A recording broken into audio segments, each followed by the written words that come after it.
Hello friends, Alok Ranjan trader channel में आपका स्वागत है। तो फ्रेंड्स, आज मैं आपके लिए कुछ लाया हूँ नई जानकारियाँ। तो first of all happy Diwali आप सभी को। और आप लोग दिवाली शांति से मनाएं, ज़्यादा पटाखे वगैरह ना करें, तो वरना एयर पोल्यूशन बहुत बढ़ जाता है। जैसे कि मैं दिल्ली में रहता हूँ, तो बहुत ज़्यादा लोगों ने बैन होने के बावजूद यहाँ बहुत ज़्यादा पटाखे बजाए, तो वो कि सही नहीं है। आपको पता है इशूज़ है, नवंबर में हमेशा ऐसे आते, तो नहीं करना चाहिए। खैर, वो सब बात की बात है, चलिए आते हैं मुद्दे पे।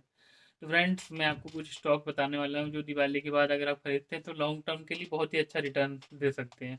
तो पहला स्टॉक मैं पिक करता हूँ आईआरसीटीसी। आप पूछेंगे आईआरसीटीसी क्यों? क्योंकि ये मोनोपोली कंपनी है, बहुत से लोगों को पता भी होगा, तो मैं आपको बता देता हूँ। जिनको नहीं पता उनके लिए बता देता हूँ, जिनको पता है वो अच्छी बात है। और ये अभी स्प्लिट हुआ है 1:5, जो कि 5,000 से सीधा 1,000 रुपये पे आ गया। 1,000 से भी शायद कम में भी 842 रुपये पे करंटली ट्रेड कर रहा है। तो अगर किसी ने कल मुहूर्त ट्रेडिंग लिया होगा तो उसमें भी अच्छा है। ठीक है, लॉन्ग टर्म के लिए बहुत अच्छा स्टॉक हो सकता है, शॉर्ट टर्म के लिए बहुत थोड़े बहुत इशूज आ सकते हैं। जैसे भी आया था कि कन्वीनियंस फी का 50% गवर्नमेंट से शेयर करना होगा आईसीटीसी को, लेकिन फिर गवर्नमेंट ने इसको विड्रॉ कर दिया है, तो इसलिए ये भी सही है, इनका मार्जिन बढ़ेगा। प्लस ऐसा नहीं कि वो सिर्फ ये कन्वीनियंस फी से ही पैसा कमाते हैं, इनके पास पैसा कमाने के और भी तरीके हैं। जैसे कि इन्होंने बोतल, रेल नीर का बोतल, अगर आप ट्रेवल करते हो देखा होगा आपने, तो उससे भी इनको चार्ज मिलता है। ये सब चीज़ें हैं। और जो ट्रेन वगैरह में खाना मिलता है आपको, वो भी इन्हीं के द्वारा, कैटरिंग की सर्विस भी ये पूरा आईसीटीसी देता देता है।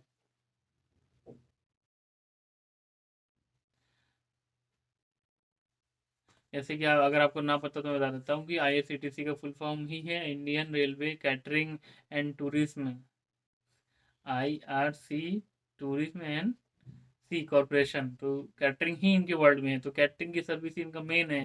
कन्वीनियंस फी तो उन्होंने वो शुरू किया है, लेकिन उसके साथ ही इन्होंने गिंगर नाम से होटल भी चलाते हैं, जो कि आईसीटीसी का ही है। तो होटल इंडस्ट्री को भी इन्होंने क्रैक करने की कोशिश की है। तो ये सब चीज़ों को देखते हुए लॉन्ग टर्म के लिए बहुत ही अच्छा है। शॉर्ट टर्म के लिए हो सकता है आपको, बहुत लोगों ने अभी बहुत सारा पैसा कमा लिया, क्योंकि 2,000 ट्रेड कर रहा था। सोचिए, 2,000 से 6,000 तक, मैक्सिमम 5,000, 700, 800 तक गया था, तो ऑलमोस्ट 3 गुना रिटर्न वहाँ से 4 गुना। जो कि शेयर प्राइस लिस्ट हुआ था 800 पे, 500 पे लिस्ट हुआ था।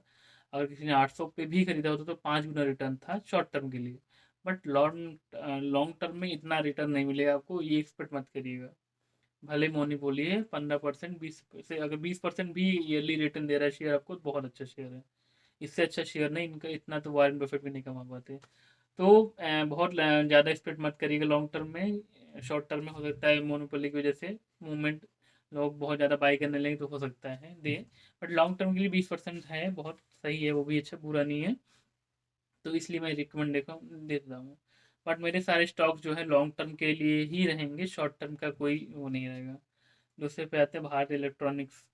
भारत इलेक्ट्रॉनिक्स का शेयर 207 रुपये पे ट्रेड कर रहा है, जो कि कल अगर किसी ने मुहूर्त ट्रेड नहीं लिया होगा तो 3% का इसने मूवमेंट दिया है।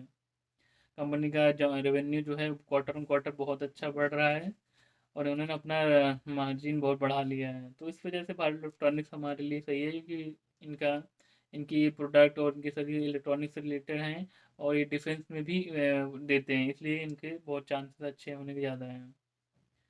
और थर्ड नंबर की कंपनी आते हैं, जो कि अजंता फार्मा। ये मेरे पोर्टफोलियो में बहुत पहले था, बट मैंने फिर बेच दिया। जो कि मैंने सोची, मैंने 1200, 1,000 रुपये पे खरीदा था, 1200 रुपये, 1,400 रुपये बेच दिया जब कोरोना का इशू आया। कोरोना के बाद से तो बहुत भागा, 2,000 पहुंच गया। सोचिए, सिर्फ कोरोना के बाद से ही इसने 100% रिटर्न दिया है।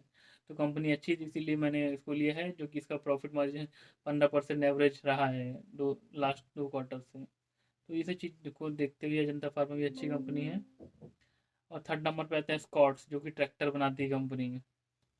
तो इसका शेयर प्राइस जो कि 1,580 पे ट्रेड कर रहा है, और लास्ट मार्जिन में इसलिए बढ़ा है क्योंकि इस समय जो रियल एस्टेट सेक्टर है इसमें बूम आने वाला है।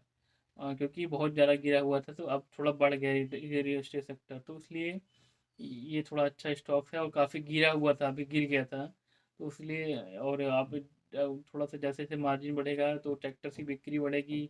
रियल एस्टेट में जैसे आपको क्या होता है, रियल एस्टेट के लिए सीमेंट, बालू, ईंटा ले जाने के लिए ट्रैक्टर ही यूज़ होते हैं। फार्मिंग के लिए भी यूज़ होते हैं, बट इनके लिए मोस्टली यूज़ होते हैं, क्योंकि अब रियल एस्टेट में बूम आएगा तो इनको फ़ायदा सबसे ज़्यादा मिलेगा, इसलिए इसको मैं रिकमेंड कर रहा हूँ बाई करने के लिए। अगर आप लेना चाहते हैं तो ले सकते हैं। फोर्थ नंबर पे है इमामी जो कि प्रोडक्ट बनाती है नवरत्न तेल, सोना चांदी च्यवनप्राश भी है अगर आप खाते होंगे तो। नवरत्न गोल्ड इनका पाउडर भी है, वो नवरत्न की कंपनी है। नवरत्न के फास्ट रिलीफ भी इन्हीं का है। केसर यानी सोना चांदी केसरी च्यवनप्राश भी इन्होंने, सोचिए कंपनी इतनी चालू है कि अगर आप अपने सारे एक ही प्रोडक्ट की कई वैरायटी निकाल दी, जैसे च्यवनप्राश में इन्होंने निकाल दिया सोना चांदी, फिर झंडू केसरी च्यवनप्राश निकाल दिया तो केसरी नाम से। तो सोचिए अगर मान लीजिए हो सकता है कोई झंडू ने सोना चांदी ना खाता हो तो केसरी च्यवनप्राश खा लेगा, तो बहुत सारे चालाकी होती कंपनी की, तो बहुत अच्छी चीज़ इनके लिए, इमामी के लिए। इनके फास्ट रिलीफ भी आते हैं, बैक पेन होता है तो उनके ये सब भी प्रोडक्ट हैं इनके। और कंपनी का रेवेन्यू बढ़िया बढ़ा है, लास्ट मार्जिन में इनका प्रॉफिट 50 जो नेट प्रॉफिट जो 56% जंप हुआ है, जो कि बहुत ही अच्छा है। तो लॉन्ग टर्म के लिए भी कंपनी बहुत अच्छी है। और फिफ्थ नंबर पे डॉक्टर रेड्डी लैब्स मैं कहूँगा। डॉक्टर रेड्डी लैब्स के जो है ये फार्मा से रिलेटेड कंपनी है, तो ये इसका भी स्टॉक जो है लास्ट क्वार्टर में 7% जंप हुआ है। इनका प्रॉफिट जो है मार्जिन इनका काफ़ी बढ़ा है, इसलिए और ये अच्छी कंपनी भी है, इसलिए मैं आपको इसका रिकमेंडेशन कर रहा हूँ, डॉक्टर रेड्डी लैब्स। और फिफ्थ सिक्स नंबर पे आते हैं वोल्टास। वोल्टास के एसी वगैरह भी आते हैं। देखिए आप कोई भी कंपनी बाई करिए तो सबसे पहले देखिए उनका बिजनेस मॉडल क्या है, बिजनेस क्या बनाते हैं। जैसे वोल्टास एसी बनाता है, कूलर बनाते हैं, बहुत फ्रिज भी इनकी आती है बहुत सारे, अगर अपने कमर्शियल प्रोडक्ट यूज़ करते हैं, कमर्शियल जिनको खोल रखा है कमर्शियल की शॉप वगैरह, तो उनको पास देखिए एसी का देखिएगा जो फ्रिज रहता है बड़ा लंबा सा, वो वोल्टास का होता है। अगर आपने ध्यान दिया तो सबसे पहले फोकस करिए आप प्रोडक्ट क्या बनाते हैं। अगर प्रोडक्ट लॉन्ग टर्म में है, सक्सेस है, तो समझ लीजिए वो कंपनी बहुत अच्छी है। और उनका फिर अगर प्रोडक्ट अच्छा है तो आज देखते हैं कि इनका इन्होंने लोन ले रखा है, इनका अर्निंग कहाँ से आ रही है, मतलब पैसे कहाँ से आ रहे हैं इनके पास। तो अगर ये कंपनी से जो अर्निंग करते हैं उसी को री इन्वेस्ट करते हैं, तो बहुत अच्छी चीज़ है, अर्निंग को इन्वेस्ट कर रहे हैं।